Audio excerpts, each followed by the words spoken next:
अस्सलामुअलैकुम। New light of homeopathy channel में आपका स्वागत है। आज एक 17 या 18 साल की एक लेडी पेशेंट का केस मैं शेयर करूंगा। उसका हेयर फॉलिंग का केस था। ये पेशेंट मेरे यहाँ से बहुत दूर में रहती थी, तो मैंने फ़ोन पे इसका केस टेकिंग किया था क्योंकि उसका रिश्तेदार जो है वो हमारे यहाँ रहते हैं, तो उसने मुझसे फ़ोन पर ये किया, ट्रीटमेंट लिया। तो फ़ोन पर ही मैंने केस टेकिंग किया। तो मैंने पूछा बताइए क्या दिक्कत है। तो कह रहा है, लेडी कह रही है कि मेरा जो बाल है वो पूरा झड़ गया, मतलब 100% में 20% बचा हुआ है, सारे निकल गया। कंघी लगाता हूँ तो सिर्फ बाल झड़ता है, उड़ जाता है सारे बाल। और क्या दिक्कत है। तो कह रही है कि नहीं और तो कोई दिक्कत नहीं है, बस यही दिक्कत है। मैं 3 साल से भुगत रहा हूँ और मैं तो 2 साल एलोपैथी ट्रीटमेंट लिया। वो जो साबुन आती है ना, महंगा वाली साबुन, तो वो भी मैं यूज कर रहा हूँ बहुत दिनों से, लेकिन कुछ काम ही नहीं हो रहा है। उसके बाद जो एलोपैथी डॉक्टर ने मुझे वो तेल लगाने के लिए, वो भी बहुत महंगा तेल है, लेकिन कोई काम ही नहीं हो रहा है।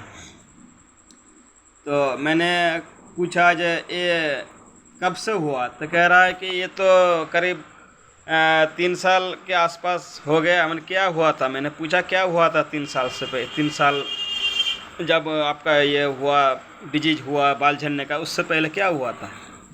तो लेडी ने बताई कुछ नहीं।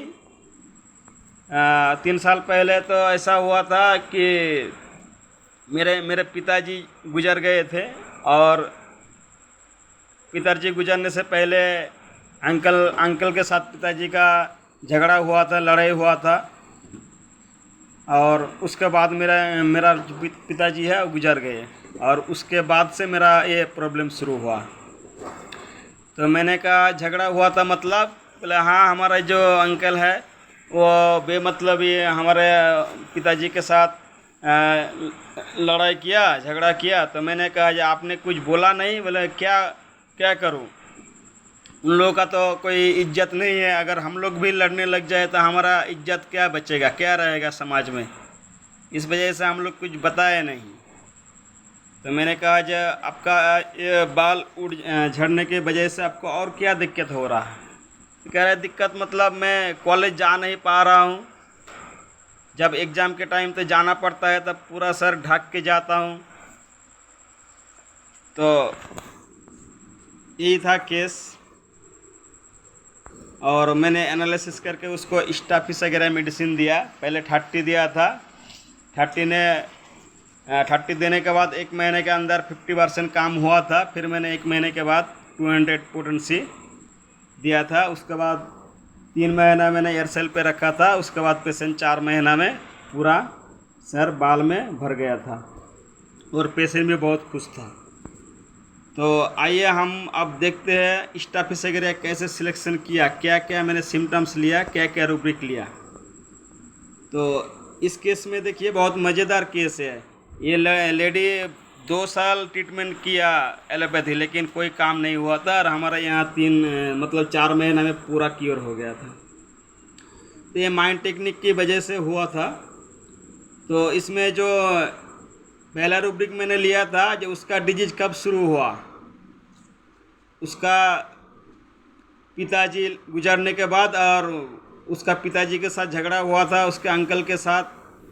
तो उसने कुछ बता नहीं पाया, क्योंकि उसका जो इज्जत है, समाज में इज्जत क्या बचेगा अगर हम लोग भी लड़ने लगे। तो ये रूब्रिक था elements from anger indignation with, और एलिमेंट्स फ्रॉम एंगर सप्रेज, और तीसरा रूब्रिक है elements from death of love ones, क्योंकि उसके मन में तो एंगर है लेकिन सप्रेज करके रख दिया है।